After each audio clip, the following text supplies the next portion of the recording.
오늘 내가 도착한 곳은요, 캔사스주 동남부에 있는 오클라호마와 거의 경계 지점에 있습니다. 이곳에 그 옛날 그 드라마 연속극 초원의 집, 그 로라가 살던 집이에요. 로라가 아기 때 언니와 엄마 아빠를 따라서 같이 여기에 와서 2년 동안 살 때 그 집이 이 집이었어요. 그리고 이 안에서 그 로라의 여동생이 태어났죠. 이곳에 제가 5년 전 독립기념일날 여기에 왔었습니다. 그리고 몇 년 만에 왔더니 조금 개보수를 해놨네요. 그때는 완전 원형 그대로 있었는데 그게 그때 당시에 너무 많이 썩었어요.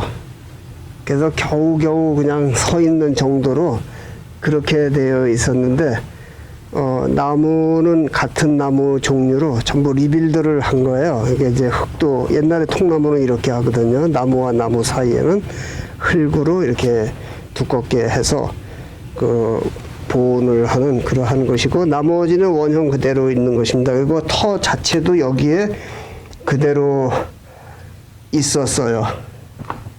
그래서 오래간만에 오니까 또 감회가 새롭네요. 안에를 잠시 소개를 하겠습니다. 서부 개척 시대 이들의 집안 구조는 전체가 이렇게 생겨 있었습니다. 그때 당시에 있던 창틀이에요. 양쪽으로 창문을 2개 만들고, 뭐 작은 통나무 집이지만 그래도 기념으로 한번 살펴보겠습니다.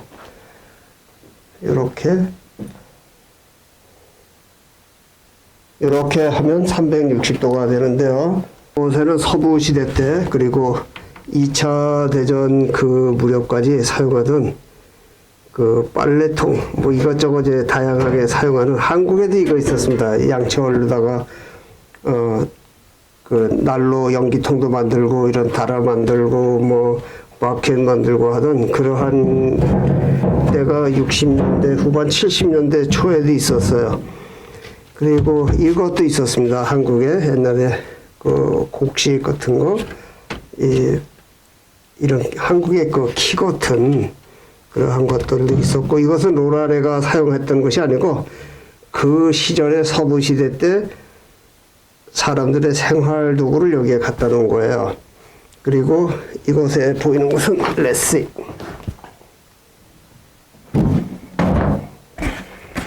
이거는 이제 이거 빨래팔입니다. 그래서 음악을 할 때도 이걸로 반주를 맞춰서 You are my sunshine, my only sunshine, you make me happy when sky so gray, 이러한 노래를 부를 때 사용을 하기도 하는 이게 빨래판이죠. 그리고 이 서양 사람들은 항상 뭔가 효과적으로 그렇게 해요. 그래서 이 빨래도 이 서양 사람들은 한국 사람들 방맹이로 막 두드려서 하는 게 아니고 빨래 비누칠을 해서 이걸로다가 이렇게 문질러서 닦습니다. 옛날에 한국에서 그 신발 닦을 때는 이러한 그 솔, 또 칫솔 이런 거 문질러서 닦고 이제 그러긴 했었죠. 옛날 침대는 지금처럼 이렇게 판판하게 쿠션이 예쁘게 되어 있지 않고 이렇게 수북하게 되어 있었습니다. 거기 이제 푹신한 데서 이렇게 자게 되어 있는데, 로라 엄마 아빠가 아마 여기에서 위치적으로 이 집의 구조가 애들은 이쪽에서 살았을 것이고 엄마 아빠는 여기에서 잤을 것이다. 그러한 생각이 드는데요. 옛날에 서구 사람들의 그 부엌은 이렇게 생겨 있었습니다. 그러니까 서민들 말씀하는 거예요. 그러니까 도해지에서는 이제 부엌이나 그 오븐 시스템들이 다르게 되어 있었지만 지방에는 그냥 자연인 비슷한 그런 환경에서 사니까 이 벽난로가 이제 이쪽에 있고요. 그리고 통나무 집은 크기가 다 요만해요.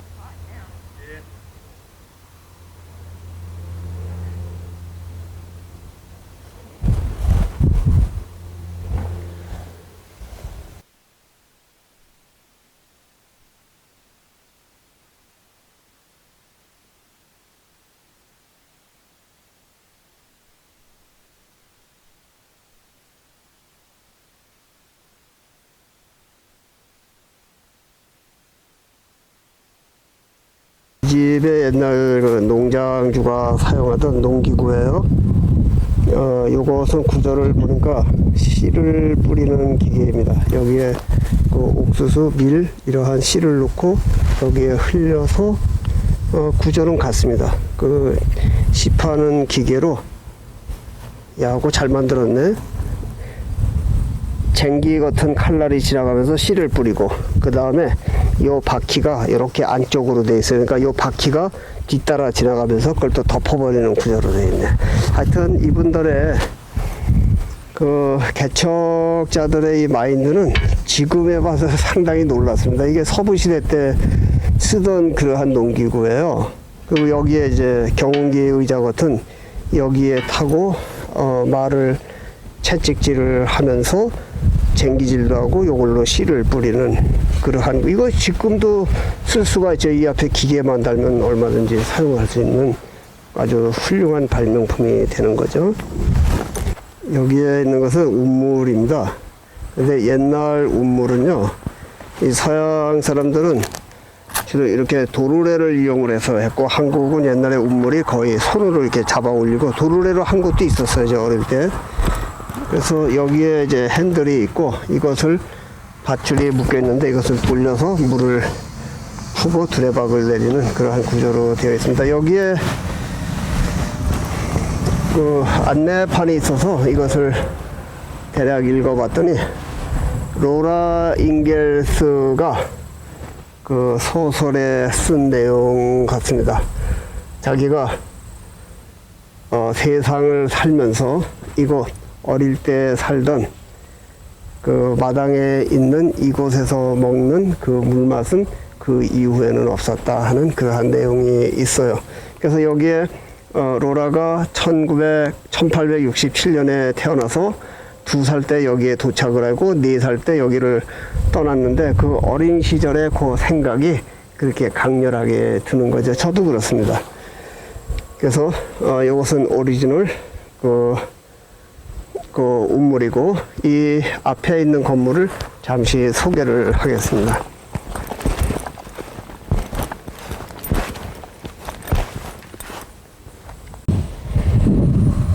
이 앞에 건물은 로라네가 1871년에 이곳을 떠나고 그 이후에 이곳에 정착해서 산 농장 주인들이 살고 있던 그 집이에요. 아이고 이 녀석 봐. 너도 일로 와. 어이구 이뻐해 달라고 왔어. 이리 와. 이쁜 놈. 이리 와. 어이구 다 와. 그래 너도 일로 와.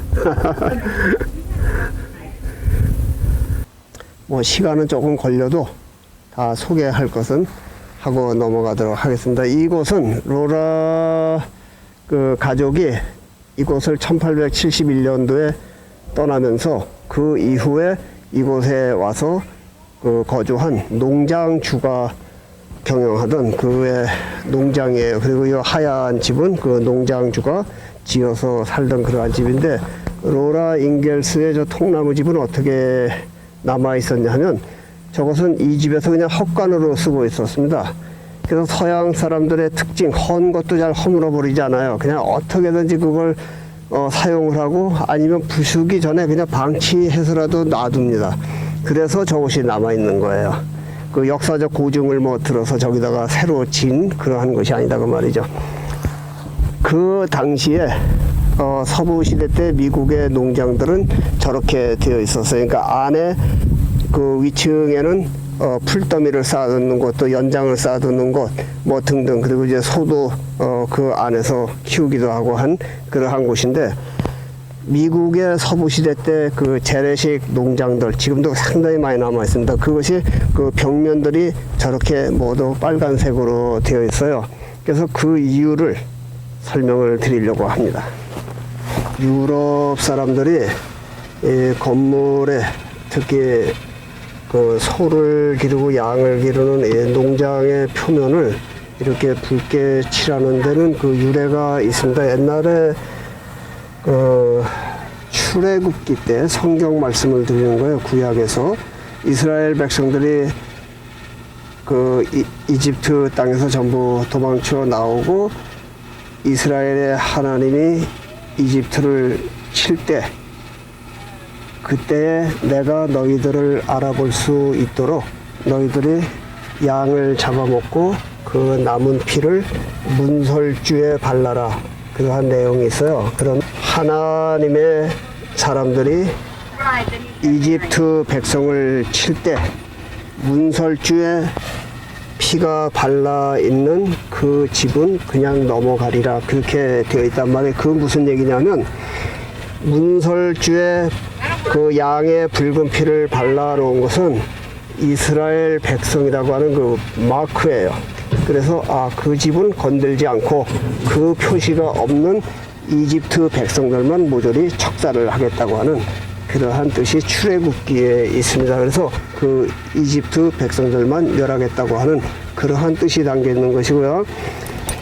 그 이후에도 지금 현재에도 미국의 수많은 그 오래된 교회의 그 문이 붉은색으로 여러한 색으로 되어 있는 것들이 곳곳에 엄청나게 많이 있습니다. 이러한 것은 다른 색으로 되어 있고 문은 붉은색으로 되어 있는 것이 그 유월절 어린 양 그 피에서 나온 그러한 유래다. 이렇게 이해를 하시면 되고요. 자, 그 이후에 현대에 이르기까지 수많은 이러한 농장의 축사 이러한 것들은 왜 이렇게 붉은색을 칠해 놓았는가 하면 이것은 나무로 지었잖아요. 옛날에 나무를 켜서 이렇게 지었으니까 그 미국 사람들 소를 많이 키우니까 그 소를 잡고 남은 피에 그러니까 한국 사람들은 이렇게 선지를 먹는 거를 좋아하지만 서양 사람들은 그런 문화들이 별로 없으니까 그 소피를 이 집에 그 건물에 전부 버켓에 해서 적셔서 바르는 거예요. 그 뜻은 뭐냐면 소피를 바르면 이 나무에 그 페인트 역할을 해서 벌레가 안 생기고 또 그 소피가 굳어져서 이 나무를 보존하는 그 페인트 효과가 있기 때문에 이것을 전부 그 소피로 칠을 한 것입니다. 그래서 그 옛날에는 페인트가 없던 시절이니까 이것을 소피로 전부 페인트를 삼아서 한 것이 지금도 그 전통이 계속 이어져 내려와서 이것은 페인트를 칠한 것이지만 미국의 전통적인 그 축사 농장들의 색깔은 이러한 붉은색으로 되어 있다. 그 또한 모세와 아론이 이집트에서 자기들의 이스라엘 백성들을 데리고 탈출을 해서 홍해를 건너서 넘어왔을 그 시절 6월절에 어린 양 그 피에서 시작이 된 그러한 성경의 역사다. 이렇게 또 이해를 하시면 되겠습니다.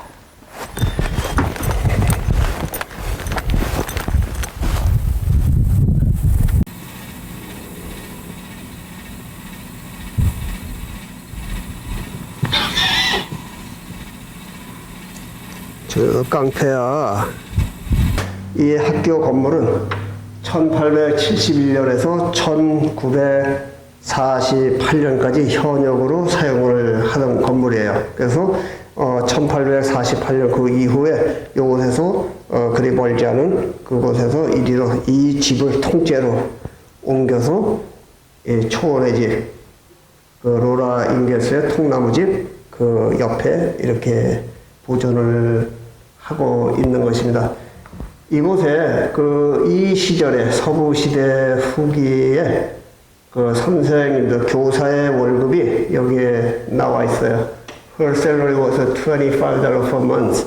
그러니까 한 달에 $25를 받은 거예요. 그 시절에는 왜 이 지방의 급료들이 셌냐 하면 1861년부터 63년까지 그 미조리에서 그 샌프란시스코 에어리어까지 80번 지금의 고속도로를 따라서 우편 행랑을 메고 달리던 그 파발꾼들이 수백 명이 있었어요. 그 사람들이 1861년도 그때 받던 하루 일당이 얼마였었냐면 $4를 받았어요. 그런데 그 시절에 똑같은 시절에 뉴욕시 맨하탄에서 노동자들의 하루 일당이 불과 30-40센트에 불과했습니다. 그것보다 10배를 많이 받았어요. 왜냐하면 이 서부 지역에는 진출한 사람도 많지가 않고 사람도 귀하고 또 파발꾼 같은 그러한 위험한 그 일을 하는 것을 꺼려 했기 때문에 14살서부터 18살 그 사이에 세상 겁을 모르는 한국의 뭐 중학교 1학년 그러한 애들이 가장 무섭다고 하잖아요.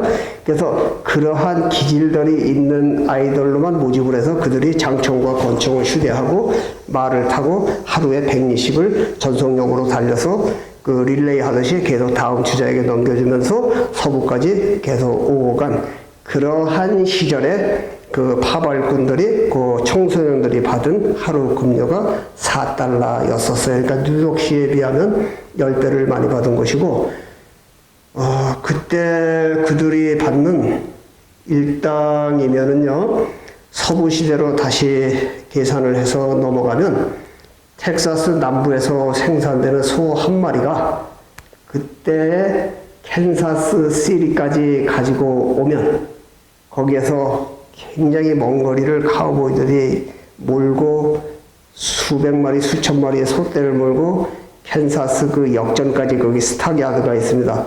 거기까지 오면 그 소 한 마리의 가격이 3달러였었어요. 그것을 뉴욕시 또 워싱턴 DC 또 보스턴 이러한 것으로 옮겨가면 맨하탄에서는 그 소 한 마리 가격이 40달러가 됐었고 그 시절에 1860년대에 그 어린 청소년 아이들이 하루에 그 파발마를 몰고 뛰는 그 아이들이 받은 하루 일당이 4달러, 소 한 마리 가격은 현지 시세가 3달러, 이곳에 선생으로 근무한 분의 월급은 25달러, 뭐 이러한 그 비교급수의 차이가 있는 것을 알 수가 있습니다.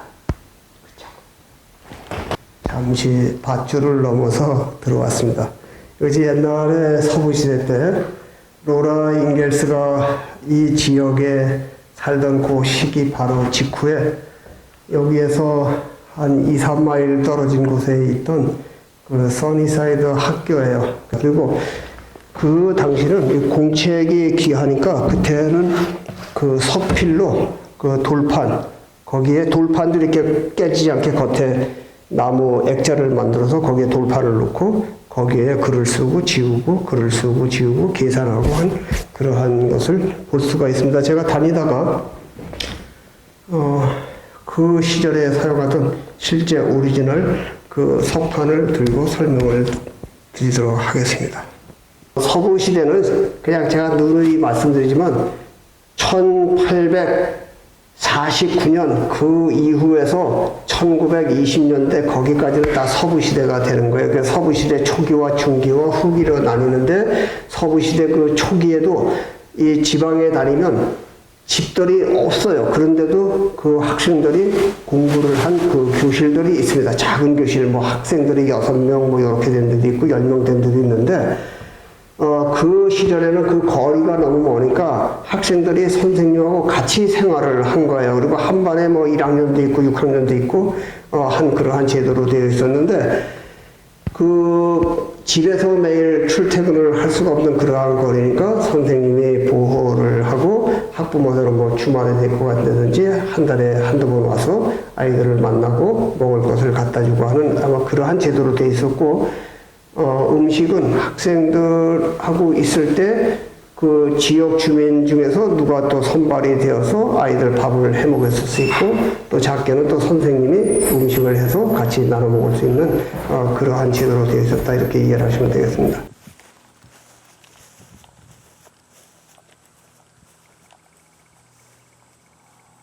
로라 아버지가 이곳에 정착을 했을 때는 이곳에 전부 숲으로 이루어진 것이고 한쪽 일부분을 개간해 가면서 그곳에 옥수수를 심어서 먹고 또 이웃에 정착하고 있는 백인들 그 농가를 다니면서 또 집도 지어주고 또 농사일도 거들고 하면서 그렇게 이곳에서 2년을 살다가 또 이곳에서 다시 위스콘신, 그 시카고 가까운 쪽이라고 이해를 하시면 되겠네요. 그래서 그 북동쪽의 그 머나먼 곳까지 다시 길을 떠난 그러한 역사적인 사실이 있는 곳입니다.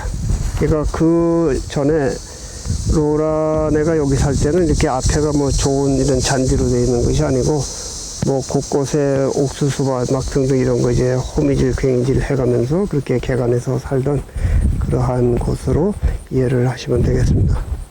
이곳에 있는 현판은 이렇게 되어 있습니다. 하우스 오브 더 프레어리 뮤지엄 로라 잉겔스 와일드 이렇게 되어 있고요. 1869년에 이곳에 도착을 해서 1871년에 이곳을 떠났는데 1870년 8월 3일날 캐리 잉겔스, 그러니까 로라의 바로 아래 그 여동생이 태어난 곳이 이곳이에요. 그래서 로라 잉겔스의 여동생은 지난번에 그 로란의 가족묘지를 다녀온 그곳에서 소개를 한 적이 있습니다.